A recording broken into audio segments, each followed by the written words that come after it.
Good evening and welcome to another edition of Randy's Wellness TV. I'm your host, Randy Rowett. It's a pleasure to be here and have you join us tonight. We cover a lot of health initiatives during the show, and we're pleased to say today that we're covering one on pet wellness. That's pet wellness, and with me is a special guest, Dr. Dieter Kohlmeyer. How are you today? Very well, thank you. Nice to see you here with us today. And you're a veterinarian? Yes, I am. And how long have you been doing that for? I've been practicing for 11 years now. 11 years, that's great. And you have a nice office in Oakville, nice new clinic out there. Yes, it's been up and running for 1 year now. We just had our 1 year anniversary, so. That's great. Well, we got a special, for everybody out there, we got a special guest host tonight, and we're going to bring her in now, and this is the guest host. She's going to come in. There we go. There we go, there's Daisy. Daisy is an 8-year-old Chihuahua Poodle mix, a Chipu, or some people like to call her a Poochie. And she is my little doggy, and she's very excited to be here tonight on Wellness TV. And of course, she knows Dr. Kohlmeyer from her great care that she gets with him. And Dr. Kohlmeyer, tell us a little bit about, a lot of people out there don't have a clue about what the best process is for getting a pet and choosing it wisely. Now, what's the best way? Well, there's, I think the first thing you have to do is do your research. You have to certainly ask the right questions. Read, I think, as much as you can before you do it about different breeds. But probably the best place to start looking would be at local animal shelters, because we have such a huge problem with pet overpopulation that it's very, I guess it's a great thing to do, to look at the shelters first, because there are a lot of unwanted puppies that really need homes, and even older dogs, because older dogs may be more suitable to some houses than puppies, because puppies do take a lot of time, a lot of effort. Sometimes it's nice to get an older dog, because the nice thing about an older dog as well is that you basically know what you're getting. You can see sort of the end product. With a puppy, they look cute, but you really don't know how they're going to develop. So I would suggest starting out with the local animal shelter. If they have a specific breed in mind, then certainly checking things like the Dogs in Canada catalog. There are a lot of breeders there, visiting breeders, looking at the breeders, checking them out. That's probably the next place to go. Again, asking friends and family members, neighbors that have had good experiences, if they have similar breeds or breeds that they're interested in, that's also good. A place that I probably would go lastly to would be things like pet stores. Yes. The problem I have with pet stores is a lot of people do impulse shopping at pet stores. The other problem with pet store puppies is you don't get a chance to see where they came from. They could have come from, or may have originated from, a puppy mill. They also may have come from parents that that have I guess dubious genetic problems, which you don't know. If you don't know what the parents are, what problems they may have, it's very difficult to tell what the offspring are going to be like. So that's sort of the last place I would encourage people to look. And not only that, some people go around your holiday times and things of that nature, and really they're acting on a whim, and they take the pet home, and sometimes it's not fair to the pet, because the pet just gets after it wears off the feeling. Sometimes the pet gets ignored, and that's not right. Absolutely, and I think a lot of those puppies end up back at those shelters. And one of the nice things about the animal shelters is they have actually an adoption freeze during the holiday season, so they will not actually adopt out pets for that very reason, because they do not want people to get them because my daughter or my son would like a puppy for Christmas. That's one of the good things that they do. Whereas a pet store would promote that. That's a great time. Let's go buy a puppy for Christmas. Puppies aren't for Christmas, or neither are kittens, or they're for a lifetime, right?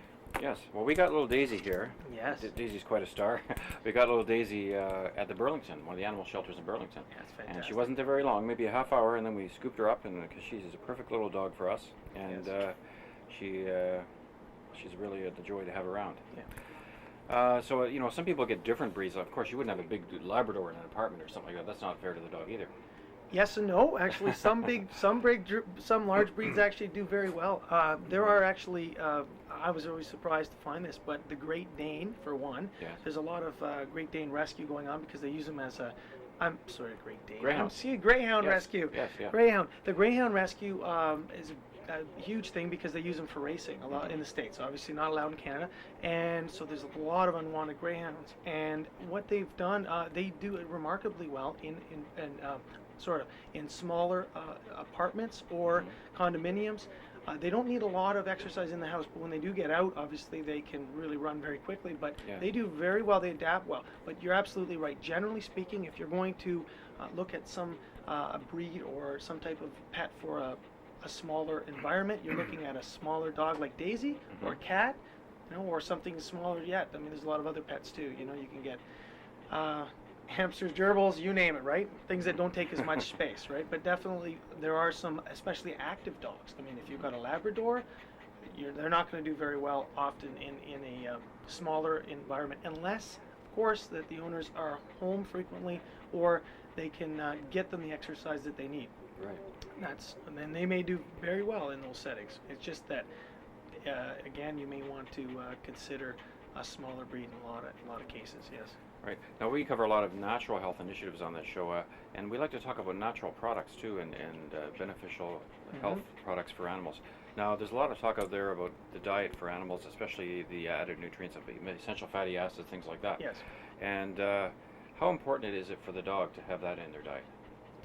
Well, I think it's very important. Actually, one of the pet food companies just came up with a very, very interesting study, very informative.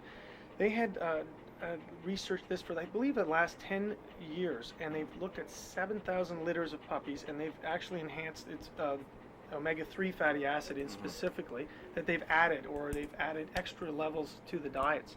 And they've actually proven significantly that the puppies, and these were the mothers that were fed the diets, the puppies of these mothers were actually more trainable, quicker learners, just developed much better, healthier puppies. So I think that's a landmark study. I think that's amazing that that we could actually prove that. It's been shown and there's a lot of health benefits of omega-3 and 6 and 9 fatty acids with people, but now we're also understanding the effects on our pets, and it's an excellent thing. And now I see that a lot of the companies are advertising anyway. They've had enhanced levels of omega-3 fatty acids in their diets. So I think that's all very, very positive, and I think that's going to lead to hopefully healthier and happier pets, and also better, hopefully better trained pets as well. Yes.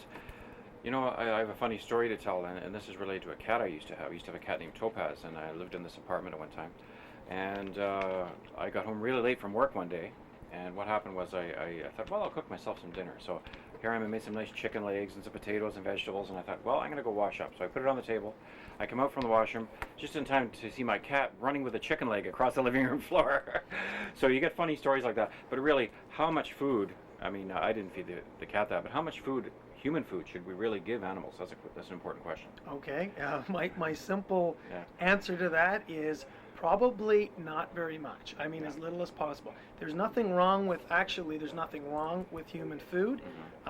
For most people, in most circumstances, putting them on a well-balanced diet is probably the best situation for their pet. And there are many good diets out there. I don't really get into. There are many different brands. There are quite a few very good diets out there. And the nice thing about they're already completely balanced. Unlike our diets, where people are lacking, and a lot of times in they don't eat enough vegetables or not enough fruits. But they're getting everything. Everything is already in every bite. It's already prepackaged.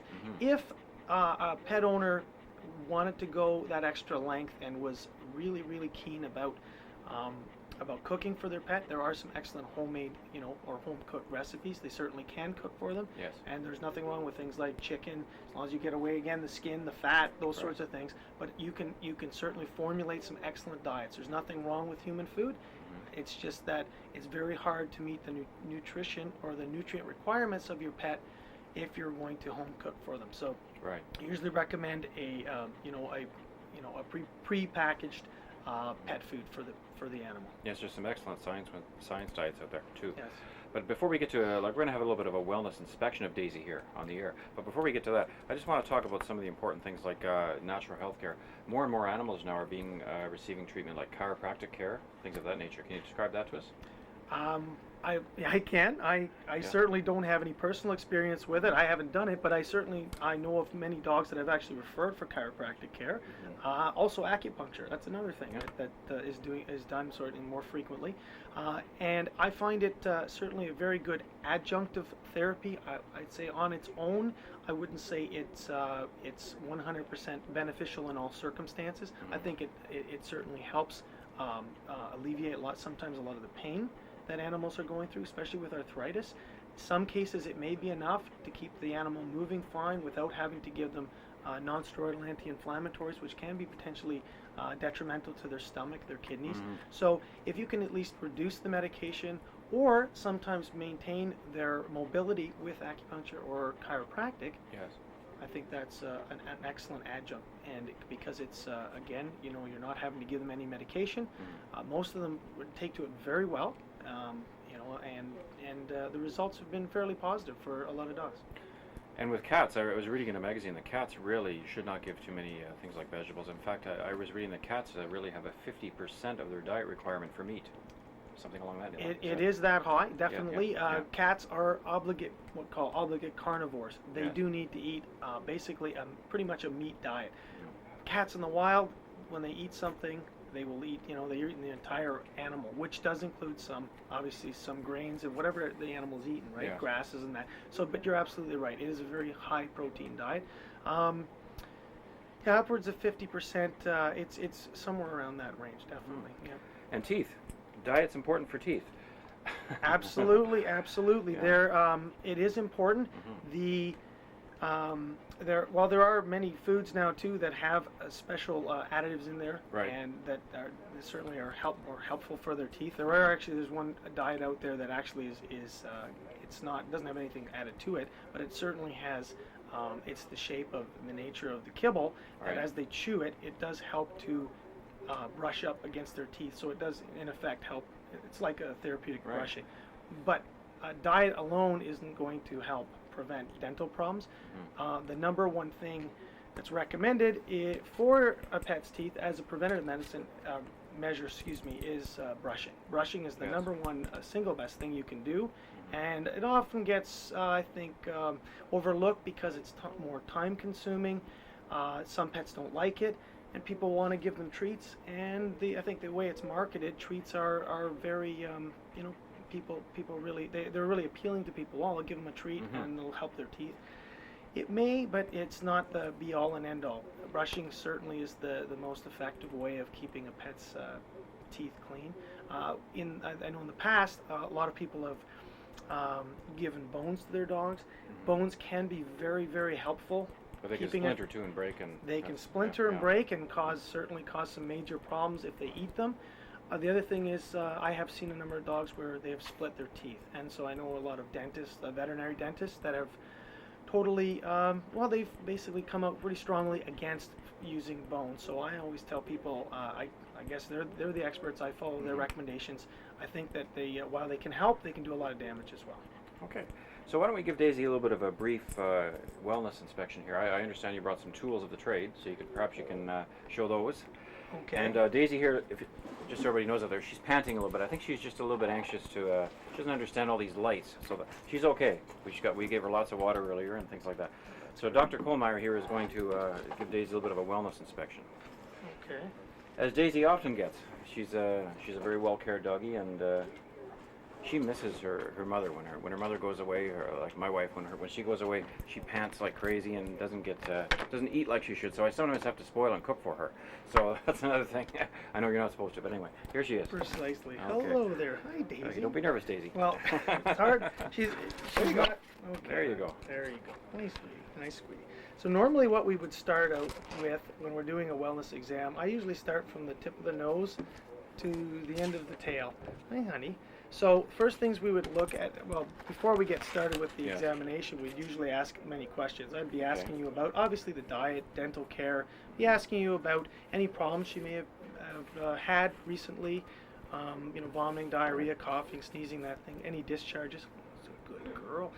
Usually that's when you get the treats out. Yeah, of course you probably won't take it. So again, we're looking for things that we'll start with the nose. Right. We look for discharge. We're looking at the health of the nose. Obviously, you'd like to see a nose that's nice and moist.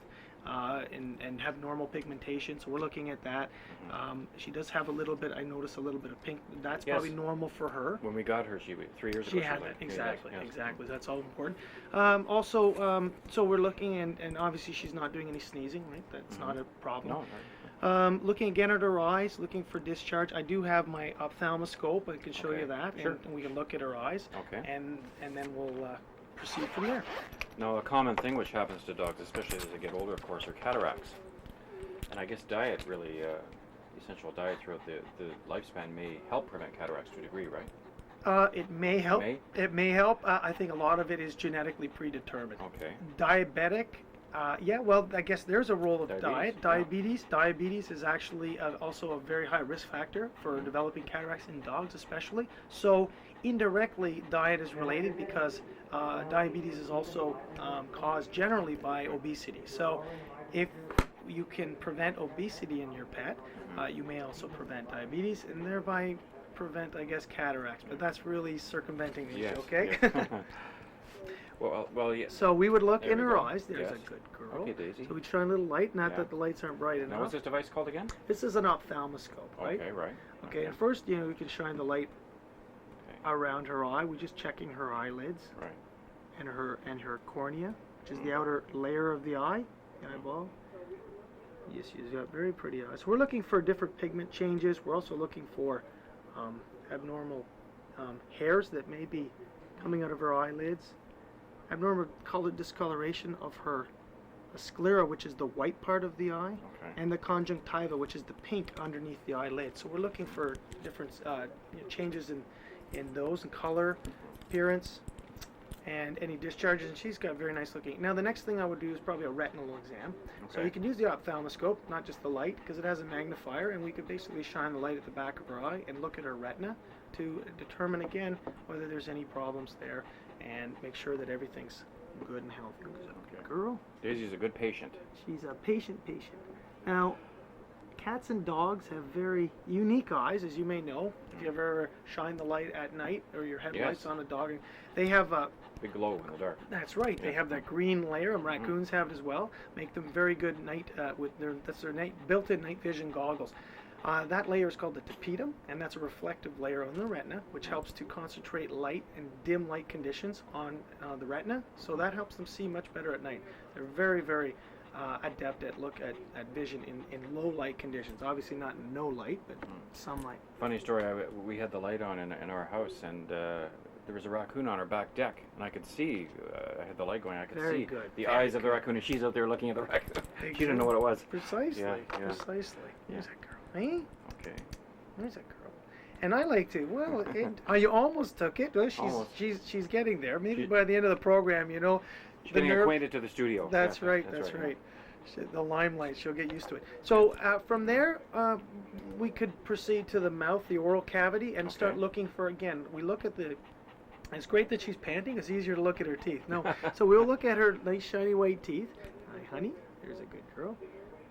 Now I know that Daisy has had a few Yes, teeth removed. she had because some dental surgery, Yes, yeah. prior to you obtaining her, she did have some dental issues. Mhm. So that's something that you had addressed. I know once you had adopted her, we had made recommendations and we had cleaned her teeth, but she also had teeth that needed to be removed, and that's a big.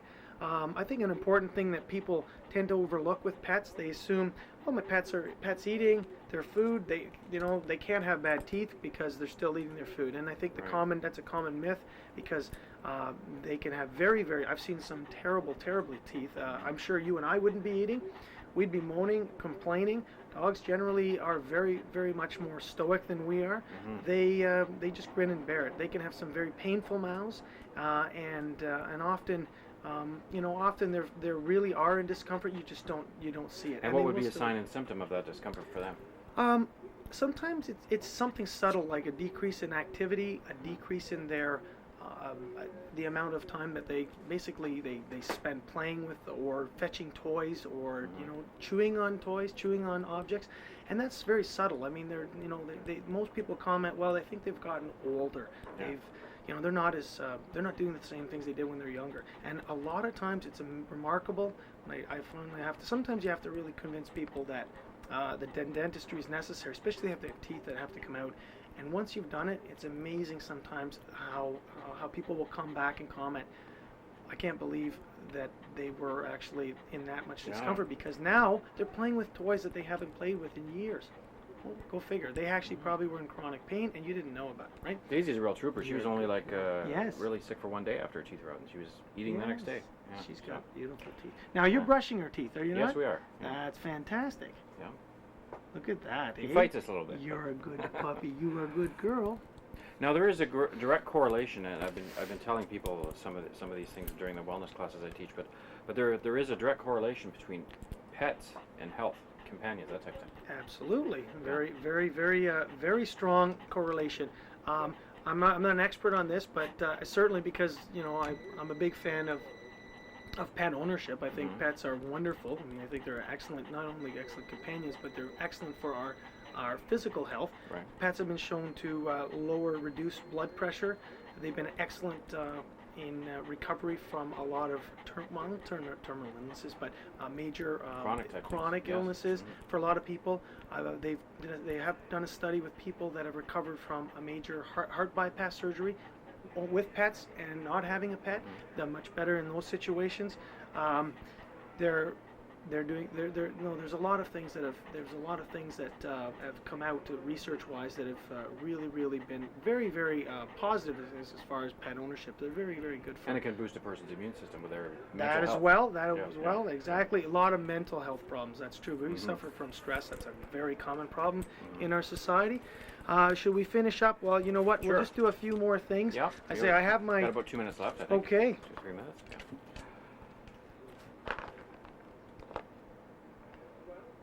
Daisy's very curious. Okay, so this is the She's a good co-host. otoscope part of it. So this is what we use to shine the light in her Okay. ears. So I'll almost look in one to make it quick. And we look down her ear canal, looking at her eardrum. She's got a very nice clean ear, so that's fantastic. She's a very healthy puppy. Now, one of the other things that we do, very important too, we use our stethoscope. Right. And we can listen to their breathing and to their heart. And what's the pulse rate for a dog? An average pulse rate is much higher than ours. It's probably somewhere between, it can be anywhere between 80 and 120. That's an average. And then when they get a little excited, it can go up from there, yes. The child is about 80 to 100, I think. Probably around that, yeah. And Yeah. temperature as well, and I'm certainly not going to subject her to She this may not treatment. like that.